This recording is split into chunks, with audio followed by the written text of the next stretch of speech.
Good morning class. आज हम basic machine के लेक्चर में पढ़ेंगे कटिंग टूल्स मटेरियल। ठीक है कि कटिंग टूल्स के मटेरियल किस किस तरह के होते हैं और कौन कौन से होते हैं और उनकी कंपोजिशंस क्या होती हैं। एंड आफ्टर दैट उनके चंद एक यूजेस देखेंगे हम।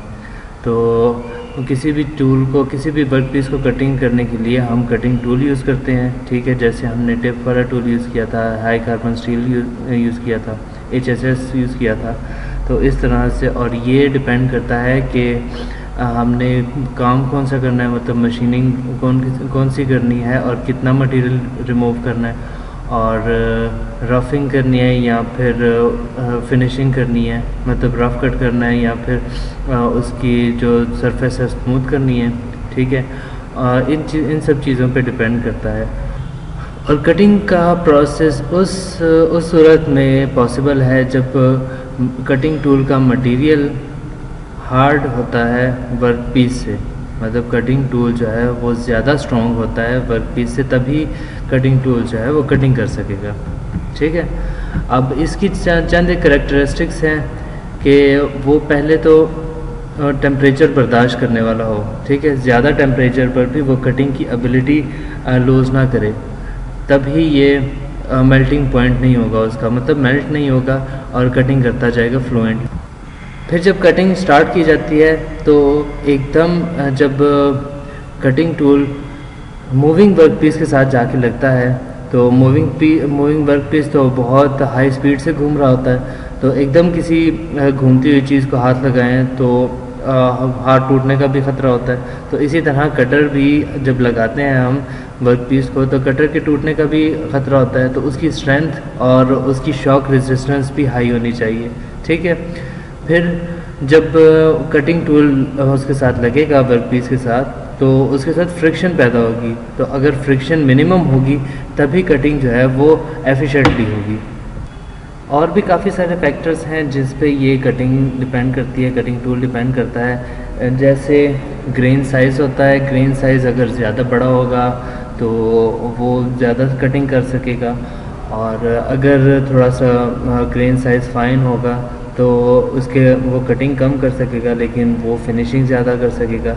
तो इस हिसाब से हम कटिंग टूल जो है वो सिलेक्ट करते हैं, क्योंकि हमने सिर्फ एक तरह का या दो तरह के प्रोसेस नहीं करने होते, हमें हर तरह के प्रोसेस इस पे करने होते हैं। ठीक है, हमें रफ़ कटिंग भी करनी होती है, फिर फिनिशिंग भी करनी होती है। फिनिशिंग में हमने स्मूदिंग भी करनी होती है ताकि हमारी जो कटिंग वर्क पीस की सरफेस है वो बहुत फाइन हो जाए और बहुत स्मूथ हो जाए। ठीक है, तो इस हिसाब से भी हम देखते हैं कटिंग टूल कौन सा हम यूज़ करेंगे। तो इन सब चीज़ों को मद्देनज़र रखते हुए हम नॉर्मली 3 किस्म के कटर्स को इस्तेमाल करते हैं इन बेसिक वर्कशॉप्स में। फर्स्ट है हाई कार्बन स्टील। तो हाई कार्बन स्टील एक ऐसा कटर है जिसके अंदर 1 से 1.2% तक कार्बन यूज़ होता था जब अर्लियर स्टेजेस में जब ये बना था। अब मसला ये था कि वो टेम्परेचर जब हाई हो जाता था तो वो मेल्ट होना शुरू हो जाता था, क्योंकि कंटिन्यूस फ्रिक्शन होती थी, कंटिन्यूस कटिंग होती थी, तो इस वजह से उसका मेल्टिंग पॉइंट भी बहुत लो था, मतलब कम टेम्परेचर पे ही मेल्ट होना शुरू हो जाता था। तो इसलिए इसको ज़्यादा तरजीह नहीं दी गई।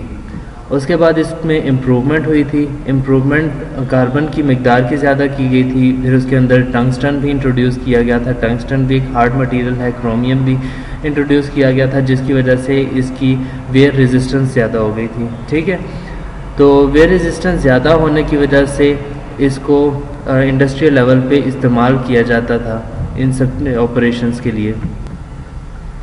बट इसकी स्टिल हार्डनेस उस हिसाब से नहीं थी कि उसको बहुत ज़्यादा वर्क पीस में, मतलब हर मटेरियल पे यूज़ किया जा सके, क्योंकि ये 250 डिग्री सेल्सियस पे अपनी हार्डनेस को छोड़ देता था और इससे डीप कट्स भी लगाना थोड़ा सा मुश्किल होता था, क्योंकि ये हाई स्पीड पे काम करती थी, वर्क पीस हाई स्पीड पे काम करता था, तो इसको भी इतना ज़्यादा एप्लीकेबल नहीं किया गया था। और इसके अलावा इसकी जो मैन्युफैक्चरिंग कॉस्ट है वो भी कम थी, मतलब ये इनएक्सपेंसिव था ना, तो इनएक्सपेंसिव और मैन्युफैक्चरिंग कॉस्ट कम होने की बिना पर इसको हाई स्पीड हाई ग्रेड्स के लिए यूज़ नहीं करते थे। तो इन सब चीज़ों की वजह से ये बहुत कम इस्तेमाल होता था। नॉर्मली हम इसको वुड वर्क के लिए इस्तेमाल करते थे या फिर एलुमिनियम की शीट्स जो हैं एलुमिनियम के लिए इस्तेमाल करते थे, क्योंकि एलुमिनियम बहुत लाइट मटेरियल है। जैसे आप लोग यूज़ करते हो घरों में, ये चौगाटों में यूज़ होता है, एलुमिनियम के दरवाजे वगैरह बनते हैं, तो इस तरह से बहुत लाइट वेट मटेरियल जो है ना एलुमिनियम है, और इसके लिए ये कार्बन स्टील यूज़ होता था। फिर आ जाता है हाई स्पीड स्टील।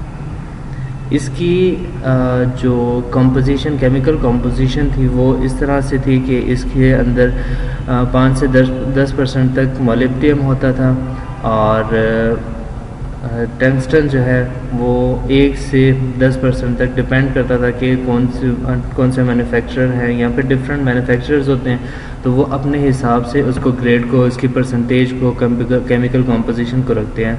तो इसमें जो है वो टंगस्टन जो है वो 1.5 से 10% तक होता है,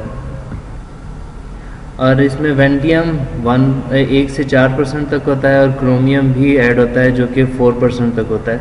अब इन सब चीज़ों की वजह से इसकी जो शॉक रेसिस्टेंस है, इसका जो स्ट्रेंथ है, इसकी हार्डनेस है, वो बहुत हाई हो जाती है, जो कि 600 डिग्री सेल्सियस तक होती है। अब इसके बाद जो है ना इसके अंदर वेयर वगैरह शुरू होता था, मतलब ये इसमें वेयर एंड टेयर का और मेल्टिंग का जो फिनोमेना है वो इसके बाद शुरू हो जाता था, और इस वजह से इसको हाई स्पीड्स पे इस्तेमाल किया जाता था। स्टिल ये वाली जो कटिंग टूल है ये स्टिल हम यूज़ करते हैं। अब इसकी ये वाली सारी प्रॉपर्टीज़ की वजह से हम इसको रैम्स में भी यूज़ करते हैं, रैमर्स में यूज़ करते हैं, ड्रिल्स में यूज़ करते हैं, डाइज वगैरह जो बनती हैं उनमें भी यूज़ करते हैं, और गेयर्स वगैरह भी इनकी एग्जांपल्स हैं कि उनकी भी मैन्युफैक्चरिंग में यह हाई स्पीड स्टील यूज़ होता है। और बेसिक मशीन शॉप में हम इसके कटर्स यूज़ करते हैं लेथ मशीन पे।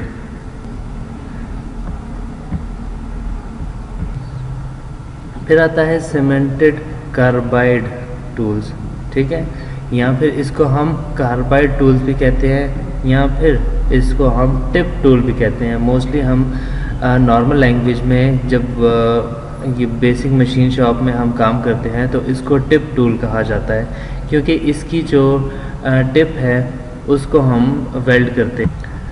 बेसिक सारा जो वर्कपीस है वो माइल्ड स्टील का बनाया जाता है, ठीक है, और उसके आगे ये टिप यूज़ करते हैं, ठीक है। इसकी वजह ये है कि जो कार्बाइड मटेरियल है वो बहुत महंगा है as compared to high carbon steel या फिर HSS हाई स्पीड स्टील, ठीक है। इसकी जो मैन्युफैक्चरिंग है वो ज़्यादा कॉस्टली होती है, इसलिए सिर्फ इसके टिप यूज़ करते हैं, इसको पूरा हम टूल यूज़ नहीं करते हैं इसका। तो इसकी जो फ्रंट पे है माइल्ड स्टील का जो वर्कपीस है या माइल्ड स्टील का जो टूल है, उसके सामने इसको ब्रेजिंग से वेल्ड किया जाता है। और ये जो टंगस्टन है, ये टंगस्टन या फिर कार्बाइड टूल है, ये बहुत हार्ड होता है, जिसकी वजह से ये बहुत ज़्यादा मटेरियल्स पे इस्तेमाल हो सकता है, मतलब जो सबसे बहुत ज़्यादा हार्ड हैं उन पे भी इस्तेमाल हो सकते हैं। अब इसकी कंपोजिशन कुछ इस तरह से है कि इसके अंदर 94.1% निकल होता है, ठीक है, और उसके बाद फिर सिलिकॉन जो है वो 4.1% होता है, और कार्बन की मिकदार इसमें 1.8% होती है, ठीक है। ये डेफिनेट नहीं होती कि एग्जैक्ट यही प्रोपोर्शन होगी इनकी, लेकिन इसमें थोड़ी सी वेरिएशन आती रहती है। वो मैंने पहले भी बताया था कि मैन्युफैक्चरर पे भी डिपेंड करता है कि जो मैन्युफैक्चरर है वो कौन सी कंपोजिशन को ज़्यादा करता है, मतलब कौन से निकल को, सिलिकॉन या फिर कार्बन को ज़्यादा करता है, ठीक है। वो डिपेंड करता है कि उसकी कॉस्ट पे वो कितना कुछ अफोर्ड कर सकता है, ठीक है। इस हिसाब से इसकी कंपोजिशन जो है वो वेरी करती रहती है। अब इसकी कंपोजिशन कुछ इस तरह से होती है ना कि ये हाई स्पीड पे भी यूज़ कर सकते हैं, इसकी मेल्टिंग पॉइंट भी बहुत हाई होता है, जिसकी वजह से इसको हार्ड मटेरियल्स पे भी यूज़ कर सकते हैं, ठीक है। और इसकी कॉम्प्लेक्स ज्योमेट्री, मतलब इसके जो अंदर का स्ट्रक्चर होता है वो इतना कॉम्पैक्ट होता है कि ये बहुत डिफ़िकल्ट चीज़ों पे, मतलब बहुत हार्ड चीज़ों पे इस्तेमाल किया जा सकता है। बहुत डीप कट्स भी इससे लगा सकते हैं हम। अब इन सब चीज़ों की वजह से इसकी जो मैन्युफैक्चरिंग है वो भी बहुत डिफ़िकल्ट है, और ये डिफ़िकल्ट होने की वजह से ये कॉस्टली भी है, मतलब महंगा भी बहुत ज़्यादा है, ठीक है। इसलिए इसके सिर्फ टिप्स यूज़ करते हैं, इसके फुल कटिंग टूल नहीं यूज़ करते हम। अब ये अक्सर जो है ना वो दूसरे कटर्स को ठीक करने में, कटर्स को कट करने में भी यूज़ होता है। कटर्स के टिप्स वगैरह बनाने में भी ये चीज़ यूज़ होती है कि कार्बाइड के जो टूल्स हैं वो यूज़ होते हैं। और अक्सर जब हम ग्राइंडिंग व्हील देखते हैं जिससे हम टूल्स को ठीक करते हैं, उसके अंदर भी ये होता है, लेकिन कभी कभी उससे ये कार्बाइड के टिप्स को बनाने के लिए फर्दर जो हार्ड मटेरियल हैं वो यूज़ करते हैं। मतलब कि जो ग्राइंडिंग व्हील्स हैं अक्सर वहाँ पर हम यूज़ करते हैं डायमंड के टूल्स भी यूज़ करते हैं, जो कि इससे ज़्यादा हार्ड होते हैं। अब वो लेथ मशीन में नहीं यूज़ करते हैं, बिकॉज़ उसका इतना यूज़ नहीं है, और लेथ मशीन में इतनी ज़्यादा हार्ड मटेरियल्स हम इस्तेमाल नहीं करते हैं, तो इसलिए हम कार्बाइड के टूल्स यहाँ पर यूज़ करते हैं, हाई स्पीड टूल्स यहाँ पर यूज़ करते हैं, और कार्बन के टूल्स यूज़ करते हैं, कार्बन स्टील के, ठीक है। तो ये आज का हमारा लेक्चर इतना ही था, और कोई भी चीज़ आपको पूछनी हो तो आप पूछ सकते हैं। Thank you so much.